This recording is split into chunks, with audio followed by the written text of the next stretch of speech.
Secundaria tercer grado. Matemáticas. Secciones de corte.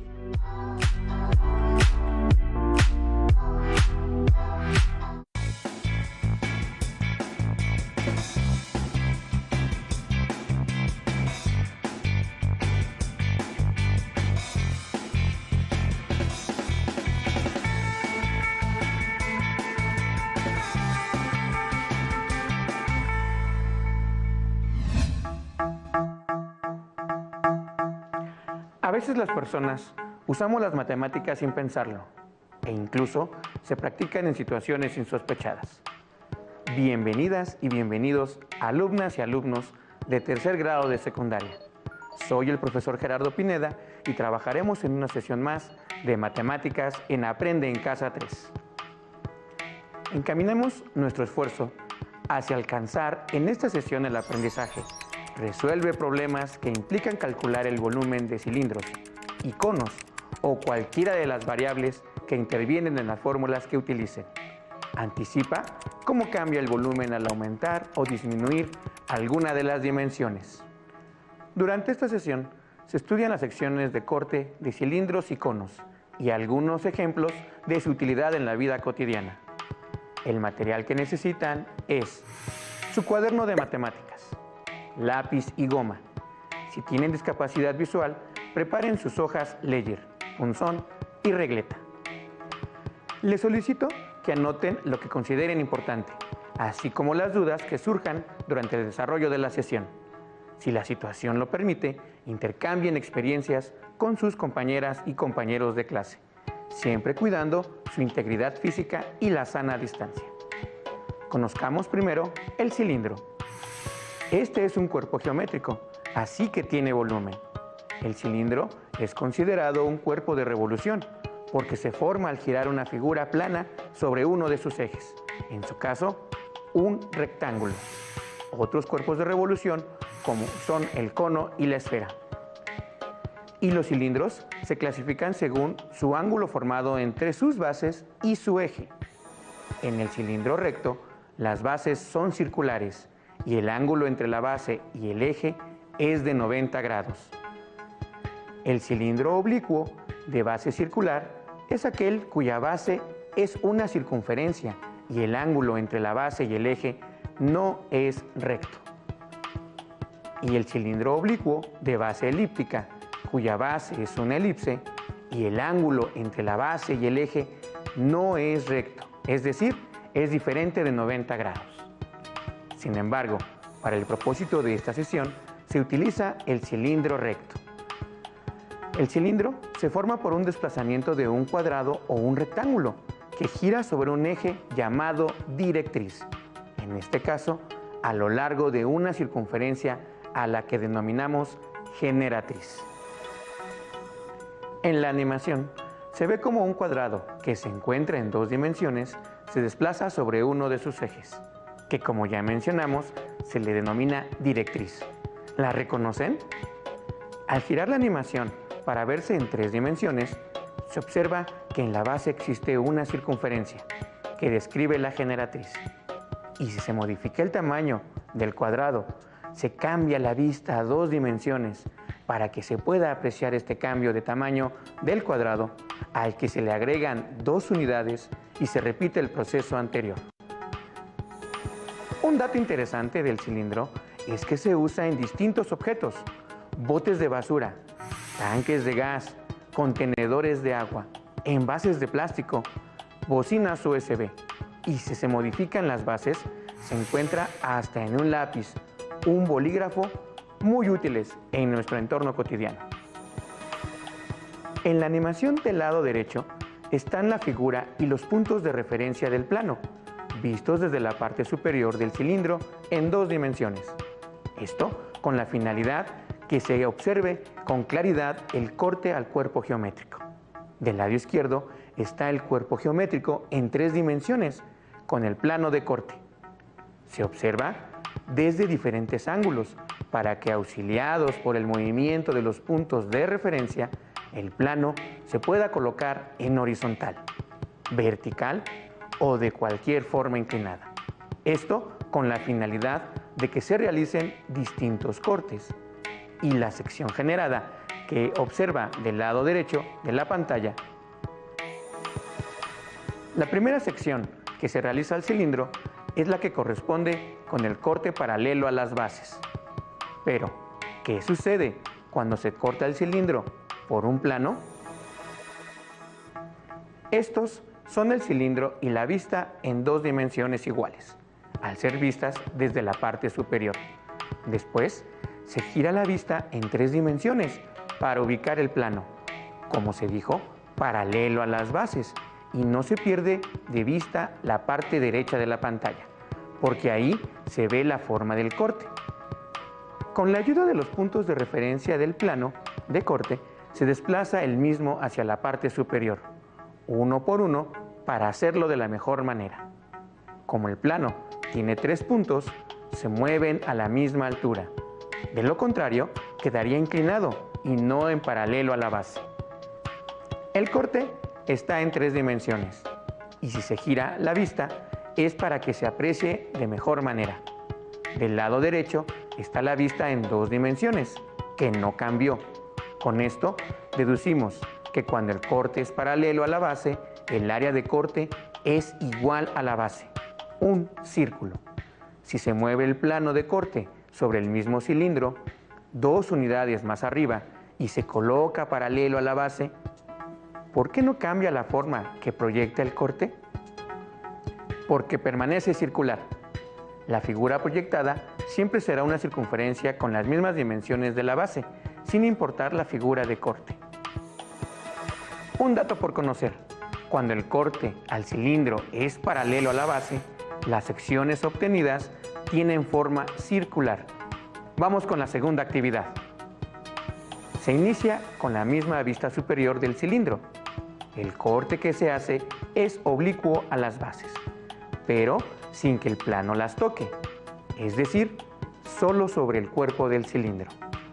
Se coloca el plano de forma inclinada para evitar que éste toque las bases, ya que el corte cambia la forma esperada. Y listo, el plano ya no toca las bases y se gira para apreciar su forma. ¿Saben cómo se llama esta figura? Aunque no es muy pronunciada, en la forma se observa que el área circular se pierde al momento que se alarga hacia los lados. La figura resultante es conocida como elipse. Entre más inclinado esté el plano, la elipse será más larga. Cuando éste se incline más, se cambian de lugar los puntos de referencia. ¿Observan cómo varía la forma de la elipse cuando el corte alcanza la base? Parece que se cortó de tajo.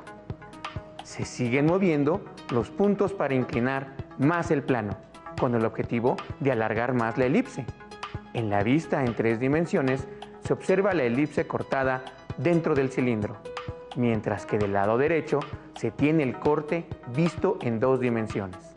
Finalmente, con la vista lateral del cilindro se observa el corte inclinado y se brinda información de la altura de la sección.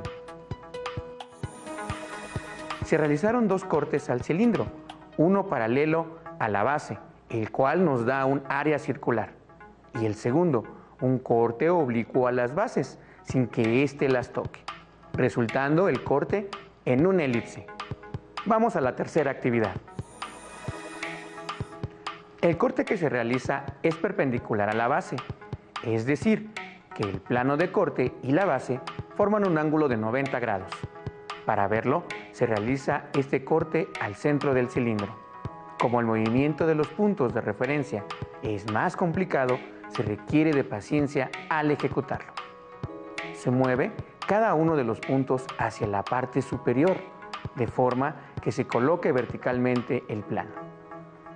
Si se observa el lado derecho de la pantalla, se nota cómo cambia poco a poco la circunferencia y se transforma en una figura diferente. Aunque este movimiento es complicado, se tiene que lograr. Para asegurarse que esté bien hecho, se necesita girar la vista en distintas posiciones y ajustar todos los puntos como deseamos. Del lado derecho, la forma circular se pierde y se transforma pasando primero de un trapecio y después a un paralelogramo, que es el objetivo final. Esto ocurre porque el corte no se encuentra totalmente a 90 grados. Si se observa, la vista giró en diferentes posiciones para conseguirlo. Y parece que se ha logrado. La superficie cambió por un rectángulo que se describe a la perfección en la vista del lado derecho. Si se gira la vista en 3 dimensiones, se logra encontrar el rectángulo al interior del cilindro. ¿Lo notan? Al realizar 3 cortes diferentes al cilindro, también se encuentran 3 superficies distintas, una circunferencia, una elipse y un rectángulo. Pasemos al cono. Se sabe que existen diferentes tipos de conos y los podemos clasificar según el ángulo formado entre su base y su eje. Cono recto. Su base es circular. El pie de la altura está en el centro de la base y el ángulo entre la base y el eje es de 90 grados. Cono oblicuo de base circular. Su base es una circunferencia. El ángulo entre la base y el eje no es recto y la altura no pasa por el centro de la base. Y cono oblicuo de base elíptica. Su base es una elipse. El ángulo entre la base y el eje no es recto, es decir, diferente de 90 grados, y la altura no pasa por el centro de la base. Al cono también se le conoce como un sólido de revolución, porque se consigue al girar una figura sobre uno de sus ejes. Se parte de un triángulo rectángulo que tiene un ángulo de 90 grados. Se gira sobre uno de sus catetos y se ve cómo se forma el cono. ¿Cuál es la directriz de este cuerpo? El cateto sobre el que gira el triángulo. ¿Y la generatriz? La línea que forma el cono al girar la hipotenusa del triángulo rectángulo. Al igual que con el cilindro, si el cateto que tiene la función de directriz se amplía, el cateto que forma el radio del cono tiende a cambiar el volumen del cono. Igual que se hizo con el cilindro, se realizan algunos cortes al cono, los cuales dan como resultado figuras geométricas, algunas que ya conocen y otras que tal vez sean nuevas para ustedes. El primer corte que se realiza en el cono es paralelo a la base. Se usa la vista en 3 dimensiones para mover el plano de corte y colocarlo paralelo a la base inferior mediante los puntos de referencia de este.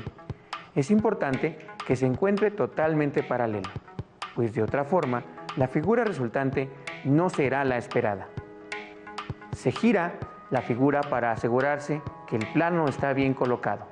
No pierdan de vista la figura del lado derecho de la pantalla para que reconozcan los cambios de esta. Aunque esta figura es plana, representa una superficie que le fue seccionada al cono. Al compararla en la animación, se ve cómo resulta una figura de forma circular, más pequeña que la base. Pero, ¿qué pasa si se le corta el paralelo con mayor distancia de la base? Para comprobarlo, se mueven los puntos de referencia y se ajusta el plano hacia la parte superior. El resultado es muy similar, una circunferencia más pequeña que el corte anterior y, por supuesto, más pequeña que la base. En el primer corte al cono se encuentra una circunferencia que cambia de tamaño conforme se aleja de la superficie del corte de la base. Y si se inclina el plano con respecto a la base, ¿qué superficie se obtiene? Para esta segunda actividad, se inclina el plano de corte de acuerdo con la base. Es importante que el corte no toque la base ni toque el vértice del cono, ya que cambiaría la superficie resultante. Se debe observar que dentro del cono se forma una elipse. Importa hacia dónde se gire la vista del cuerpo geométrico. Con esto, se es notoria la deformación de la superficie circular en la parte derecha. Entre menos inclinado esté el plano, la elipse se transforma en una circunferencia. La figura resultante que nos representa la superficie cortada por un plano de corte a un cono recto de forma oblicua a la base, sin tocarla, es una elipse. Sin embargo, el tercer corte al cono da como resultado una curva muy distinta a las demás. El corte que se realiza al cono es paralelo a la generatriz.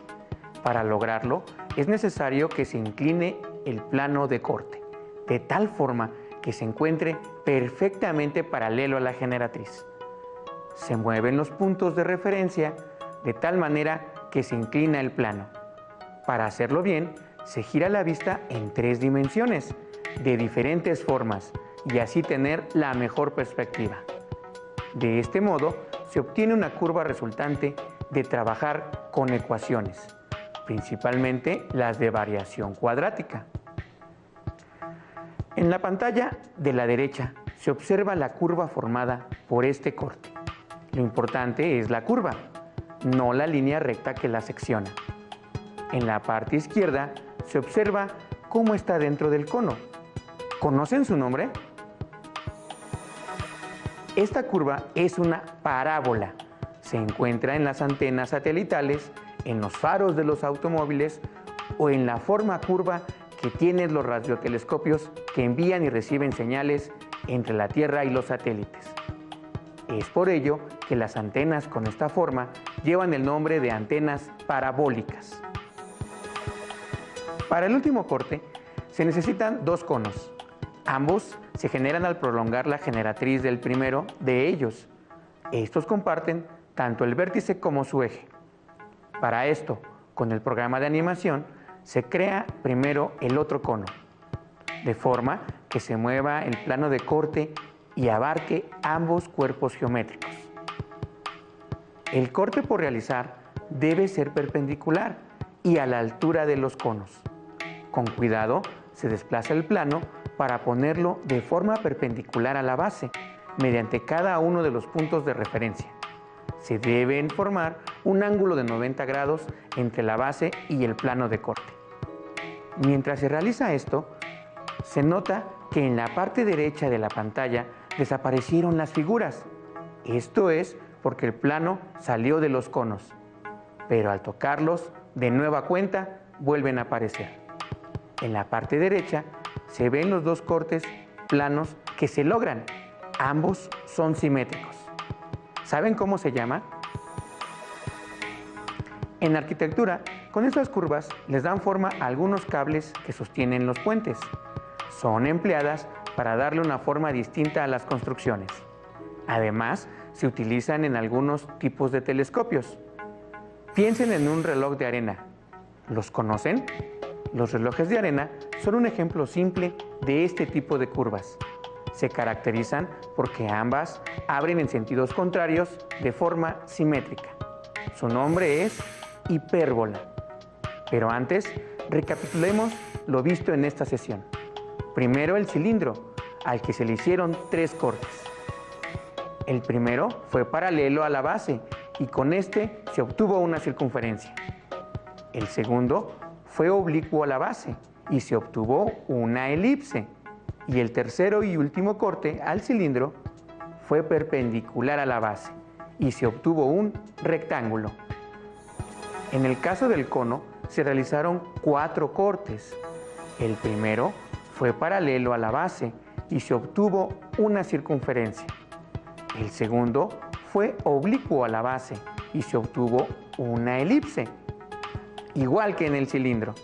El tercero fue paralelo a la generatriz y se obtuvo una parábola. Y el cuarto corte fue paralelo a la altura y con 2 conos unidos por su vértice se obtuvo una hipérbola. Les sugiero que busquen en su libro de texto los diversos usos que se pueden dar a la circunferencia, la elipse, la parábola y la hipérbola. Fue un gusto compartir con ustedes esta sesión. Soy el maestro Gerardo Pineda y espero haberles ayudado a seguir aprendiendo en casa. Hasta la próxima. Si tienes dudas o necesitas ayuda, llama al Centro de Apoyo Pedagógico a Distancia. El número de teléfono para secundaria es el 55 36 01 71 23. Si requieres consultar los libros de texto en versión digital, recuerda que los puedes encontrar en la página conalitec.cep.gov.mx. Y recuerda que también cuentas con el sitio aprendeencasa.cep.gov.mx, en donde podrás ver nuevamente los videos de los programas y además encontrarás actividades para fortalecer tus aprendizajes. También te invitamos a que consultes la plataforma nuevaescuelamexicana.cep.gov.mx.